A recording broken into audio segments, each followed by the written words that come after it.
गुरु नानक देव बहुत प्यार से गाते हैं,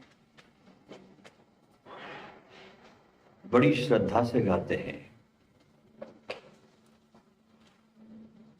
उनका एक पद है, ठाकुर तुम शरणाई आया, उतर गयो मेरे मन को संसा, जब ते दर्शन पाया। ठाकुर तुम शरणाई आया। इसमें एक बात समझने जैसी है कि बिना शरणागति के तुम्हारे मन में संशय बना ही रहता है।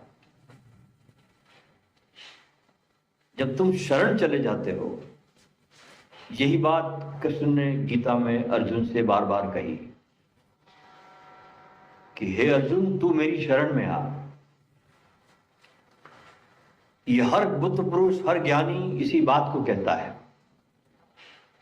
क्योंकि शरणागति के बिना कोई उपाय नहीं है।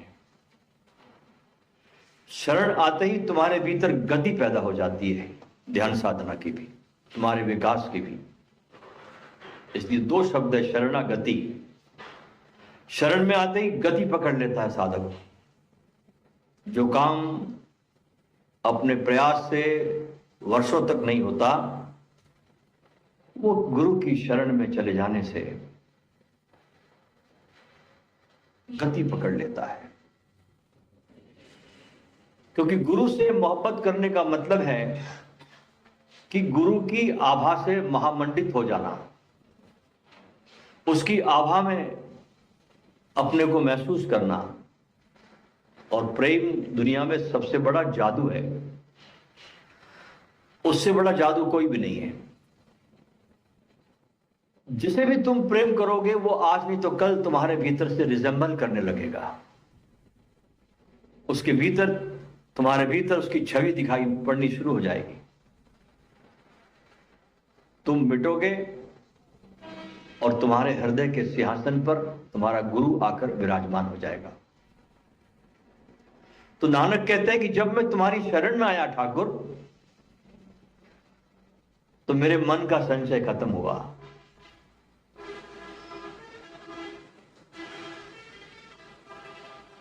जितना भी मेरे जीवन में अंधेरा था, संशय था, उसका नाश हो गया, खत्म हो गया।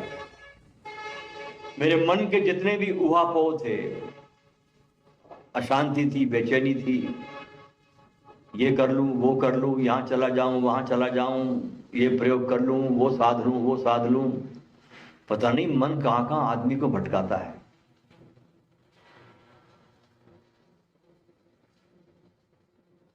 तो कहते हैं नानक कि मेरे सब उहापोह शांत हो गए जब से मैं तुम्हारी शरण में आया। कबीर भी गाते हैं। कबीर क्या गाते हैं? सदगुरु ज्ञान बदरिया बरसे। बड़े प्यारे शिष्य थे रामानंद के, कबीर।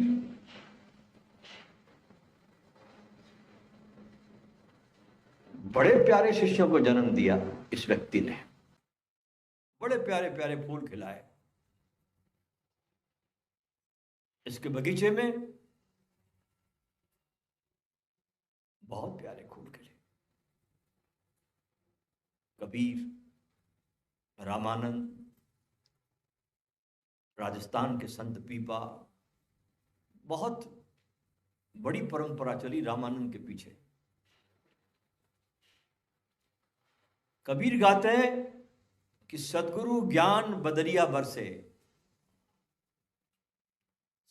कबीर कहते हैं कि सदगुरु का ज्ञान बादल की तरह बरसता है,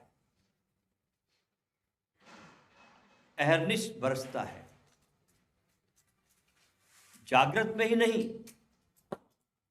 स्वप्न में भी बरसता है, चलते फिरते बरस जाता है।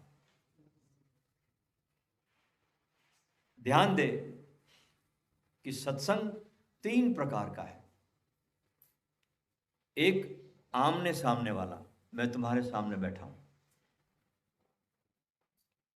तुम्हारे सामने मौजूद हूं, तुम मेरे सामने मौजूद हो, ये भी सत्संग है, जिसमें सुनाने वाला भी है और सुनने वाला भी है। दूसरा मौन सत्संग, जब तुम बिल्कुल अकेले हो, ध्यान में हो, मनन में हो, संसार का चिंतन छूटा, मन स्थिर हुआ कि कोई संकल्प तुम्हारे भीतर बिजली की तरह कौंध गया, कुछ सुनाई तुमको दे गया। ये दूसरे प्रकार का सत्संग। कबीर तीसरे प्रकार के सत्संग की चर्चा करते हैं। सदगुरु ज्ञान बदरिया बरसे, ये बरसता है तो रुकता नहीं, दिन रात बरसता है। असली सत्संग ये है। पहले सत्संग से शुरुआत होती है, दूसरे सत्संग पे तुम अपने केंद्र पे जाते हो, तीसरे तरह का सत्संग जो होता है वो रुकता नहीं, अहर्निश चलता चला जाता है। और एक बार तुम उस सत्संग के ज्ञान के अधिकारी हो जाओ, इस तीसरे प्रकार के सत्संग के, फिर तुम चाहे कहाँ भी रहो, किसी भी काल में रहो, किसी भी अवस्था में रहो, सदगुरु के पास रहो या न रहो, ये सत्संग बंद नहीं होता, लगातार बरसता है। फिर तुम भीगे ही रहते हो, नॉन स्टॉप। पर जिसके जीवन में गुरु नहीं है, वो इस सत्संग को नहीं जानता। और अगर शिष्य बन भी गया और उसके अंदर गुरु के प्रति श्रद्धा नहीं है, तो ऐसा अश्रद्धावान सगुरा भी इस सत्संग से वंचित रह जाता है। विद्वान जानकारियां इकट्ठी करते रहता है, कितना ही पढ़ता है, सुनता है, अध्ययन करता है, पर किसी सदगुरु के सानिध्य में अगर आकर ध्यान नहीं किया, भजन नहीं किया, सत्संग नहीं किया, गुरु के बताए मार्ग पर चला नहीं, लकीर का फकीर बना रह गया, वो भी इस तीसरे प्रकार के सत्संग में भीगता नहीं, वो सूखा रह जाता है। जैसे गोदी में एक बालक बैठा हो मां के,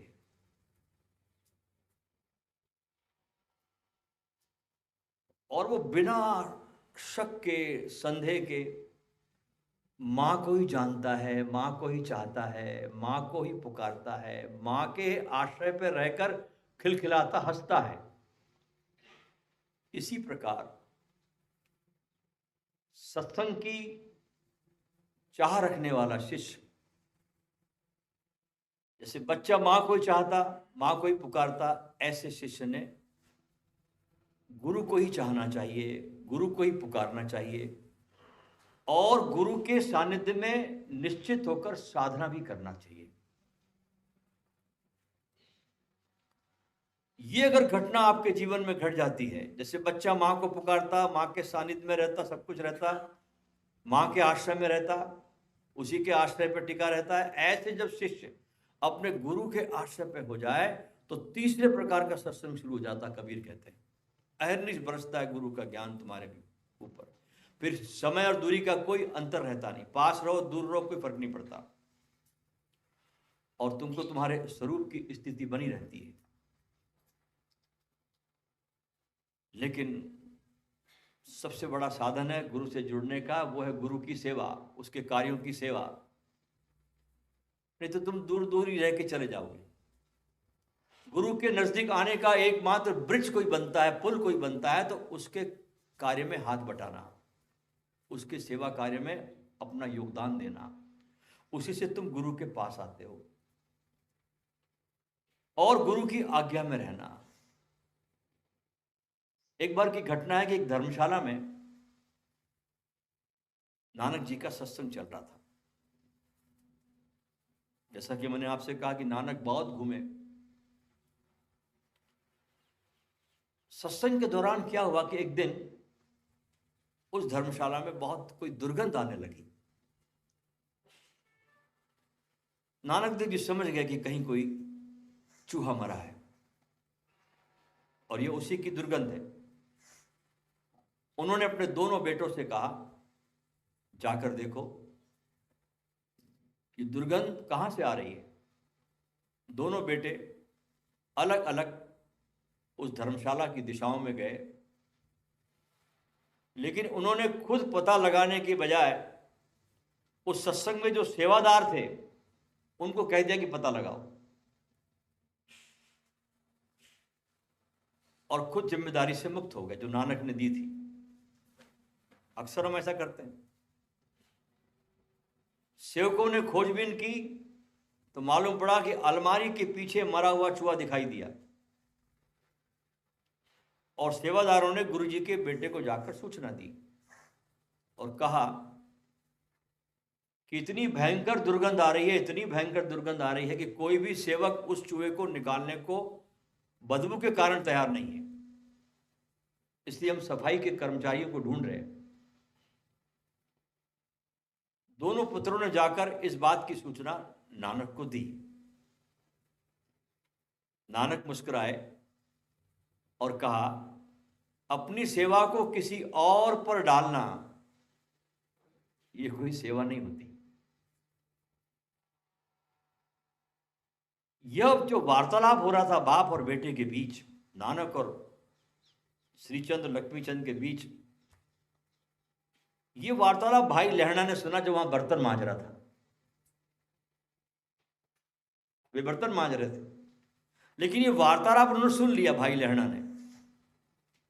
उन्होंने बिना किसी और की सहायता के उस चूहे को वहां से हटाकर और शुद्ध जल से वो स्थान साफ कर दिया। बोलना नहीं पड़ा लहणा को,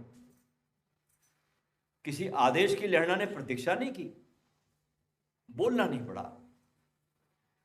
और जाकर काम भी कर दिया। नानक भाई लहणा की इस सेवा से गदगद हो गए। नानक जी की हर बात के पीछे एक सबक है कि समझदार को इशारा ही काफी होता है, बोलना पड़े। भाई लहणा नानक के साथ हर परीक्षा में सफल होते गए। जब जब नानक ने परीक्षा ली, नानक को 100 में से 100 नंबर मिले, भाई लहणा को 100 में से 100 नंबर मिले, 99 भी नहीं।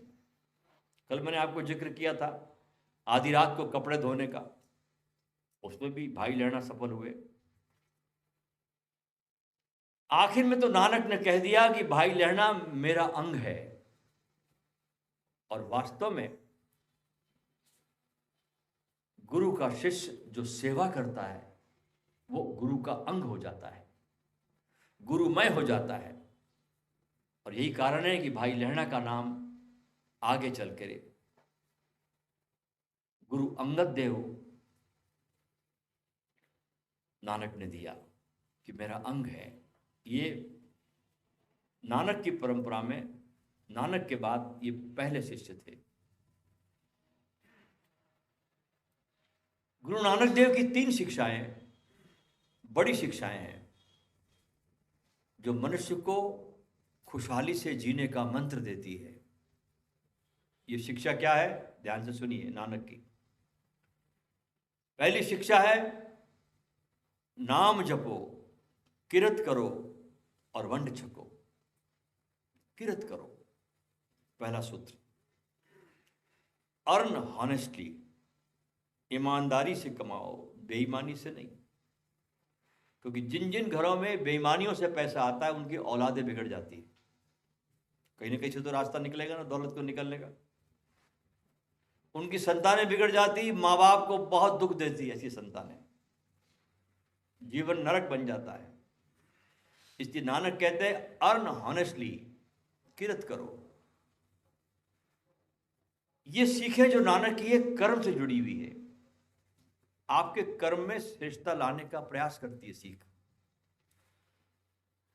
मन को मजबूत, कर्म को ईमानदार, यही ये शिक्षा हमें सबक देती है। ये शिक्षाएं हमें परोपकार की तरफ भी ले जाती है। किरत करो यानी ईमानदारी से मेहनत करके अपनी आजीविका को कमाना, श्रम की भावना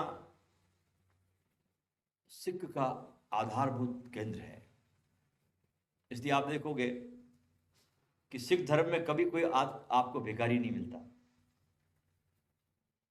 पूरी धरती का चक्कर लगा लो आप, कोई सरदार भीख मांगता आपको नजर नहीं आएगा। ये नानक की शिक्षा का परिणाम है।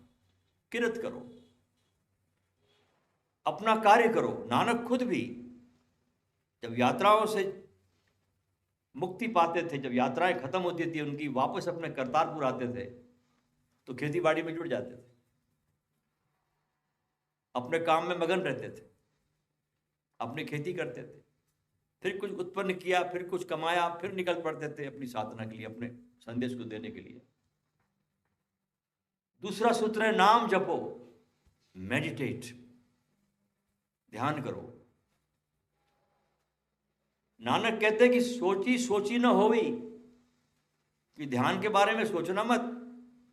जो सोची लाखों बार आपने अगर सोच लिया इसको तो कुछ होने का नहीं है। यानी ईश्वर का जो रहस्य है वो सोचने से नहीं आता। नाम जपो, ध्यान करो, ईश्वर का नाम बार बार सुनो, उसे दोहराओ। और नानक ने इस नाम को जपने के 2 तरीके बताए कि संगत में रहकर जप किया जाए।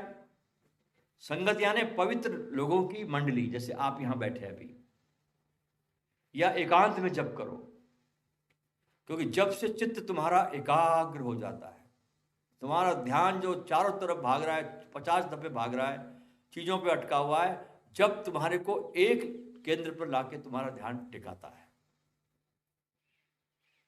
और आध्यात्मिक मानसिक शक्ति इस जप से मिलती है। मनुष्य का तेज बढ़ जाता है इस जप से। तीसरा सूत्र कह रहे हैं नानक, वंड छक्को, शेयर विथ नीडी। इसका मूल अर्थ है हमारे पास जो कुछ है उसे साझा करो, उसका एक साथ उपभोग करो। नानक सिखा रहे कि हमारे पास जो भी कुछ है वो हमारा नहीं है, वो उसी दातार का दिया हुआ है। तुम्हारे पास आ गया है, लेकिन दिया तो उसी दातार ने। उसकी सराहना करो, उसको धन्यवाद दो, उस दातार को तुमको इतना दिया। क्योंकि कुछ लोगों के पास उतना भी नहीं जो तुम्हारे पास में। हमारे पास 3 शब्द है, प्रकृति, अपना कमाना, अपना खाना, जिसपे पशु जीता है प्रकृति पर। दूसरा शब्द है विकृति, दूसरे का छीन कर खाना, ये विकृति। संस्कृति, दूसरे को खिलाकर फिर खाना, ये संस्कृति है। इसलिए सिख समाज इसी आधार पर अपनी आय का 10वां हिस्सा, ध्यान रखना, अपना आय का जितना भी सिख कमाता है उसका 10वां हिस्सा वो साझा करता है, जिसे दसवंध कहते हैं। और इसी हिस्से से देने से आज पूरे विश्व में गुरुद्वारों में लंगर चलता है। लंगर जो है ये फारसी भाषा का शब्द है।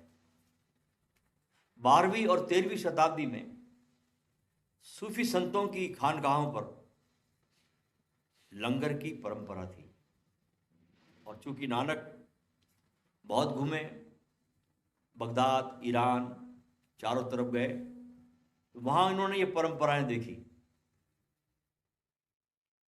और गुरुदेव नानक ने सबसे पहले लंगर की व्यवस्था अपने करतारपुर साहिब में शुरू की, जो पाकिस्तान में भी है। एक बार गुरु नानक के पिता ने नानक को कुछ पैसे देकर मुनाफा कमाने के लिए कहा। आपने पैसे दिए कि ये पैसे पकड़ो, इससे थोड़ा मुनाफा कमाओ। नानक जी ने मुनाफा कमाने के बजाय किसी जरूरतमंद को पैसे दान कर दिए। अब दान की परंपरा गुरु नानक के जीवन में यहां से शुरू होती है, बचपन से ही। तो गुरु नानक देव की बात भी उनके आगे शिष्य जो थे, उन्होंने सामाजिक सुधार के लिए लंगर की व्यवस्था को बढ़ावा दिया। गुरु नानक जी के बाद गुरु अंगद देव जी ने खुदूर साहब में लंगर शुरू किया। ऐसे ये व्यवस्था आगे से आगे चलती गई और आज भी बहुत सुंदरता से गुरुद्वारों में लंगर की व्यवस्था कायम है, जहाँ साफ सफाई, सेवा, अच्छा भोजन, इस सब का ख्याल रखा जाता है। और जब कोई देता है परमात्मा के रास्ते पर तो उसके जीवन में भी खुशहाली आती है, उसके घर के भी भंडारे भरे रहते हैं और जहाँ पर देता है वो आश्रम भी बहुत ऐश्वर्य से भरा रहता है। ये परंपरा नानक की बड़ी भारी परंपरा है जो धरती को बड़ी भारी देन है। आइए अब हम ध्यान में प्रवेश करते हैं। आज जो हम ध्यान करेंगे एक बहुत सुंदरतम ध्यान है जो हमने विकसित किया है। इसका नाम है त्रिनेत्र ध्यान। तीसरी आंख पर ध्यान कैसे किया जाए, इस पर सारी विधि है। पिछले कई वर्षों से मैं ये ध्यान करवाता हूँ हर शिविर में और बड़े अभूतपूर्व परिणाम इस ध्यान के आने लगे हैं। बहुत आदमी गहरी साधना में चले जाता है इस ध्यान के प्रयोग से, क्योंकि आपके भीतर एक ऐसा केंद्र है जो सोया पड़ा है, जिसे हम तीसरा नेत्र कहते हैं, और यहीं से परमात्मा का द्वार है। बाकी सब केंद्र आपके नीचे की तरफ है, संसार के काम के हैं। ये जो केंद्र है ये परमात्मा का द्वार है, यहाँ से यात्रा शुरू होती है। तो ये बहुत मुख्य केंद्र है और यहाँ पर अगर आपकी ऊर्जा काम करने लग जाए तो फिर ध्यान करने के लिए आपको किसी प्रयास की जरूरत नहीं है। ये प्रयास रहित ध्यान है, इसमें एफर्टलेस मेडिटेशन है। बस आपकी ऊर्जा इस नेत्र पर पहुंचे, फिर प्रयास नहीं करना पड़ता। और इस केंद्र की एक विशेषता है कि ये केंद्र खुद आपकी ऊर्जा को खींचता है ऊपर की तरफ। जैसे जमीन का ग्रेविटेशन है नीचे खींचने का, ऐसे आपके आज्ञा चक्र का जो ग्रेविटेशन है वो आपको सहज ऊपर खींचेगा। तो जैसे आपकी ऊर्जा आएगी इस तरफ ना, तो आप पाओगे कि आप ऊपर की तरफ खींचे चले जा रहे हो। इसके मैंने 3 चरण बनाए इस ध्यान के, 10 मिनट के। पहले 10 मिनट आपको श्वासों को देखना है, कुछ नहीं करना, आती जाती श्वास को देखते रहना है। अपनी तरफ से कुछ करना नहीं, न तेज लेना है न तेज छोड़ना है, कुछ नहीं करना। उसकी जो सहज स्पीड है उसको मात्र आप दर्शक की तरह देखें। इससे आपके विचार शांत होंगे, आप वर्तमान में आओगे, आप अभी और यहीं होगे और चित्त भी आपका शांत होने लगेगा।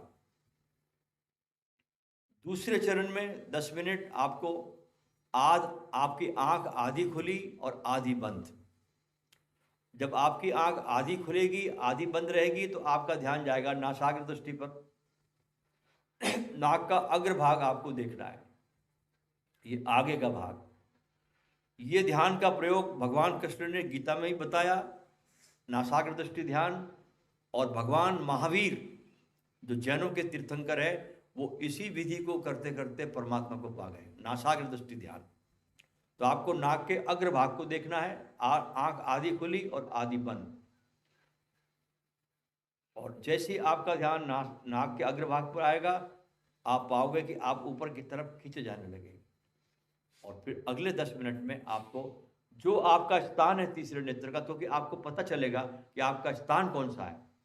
जैसे नासाग्र पर ध्यान सधेगा आपको स्थान मालूम पड़ जाएगा कि कहाँ पर ऊर्जा आपकी खींची जा रही है। फिर 10 मिनट तक आपको उसी स्थान पर अपने ध्यान को केंद्रित करना है।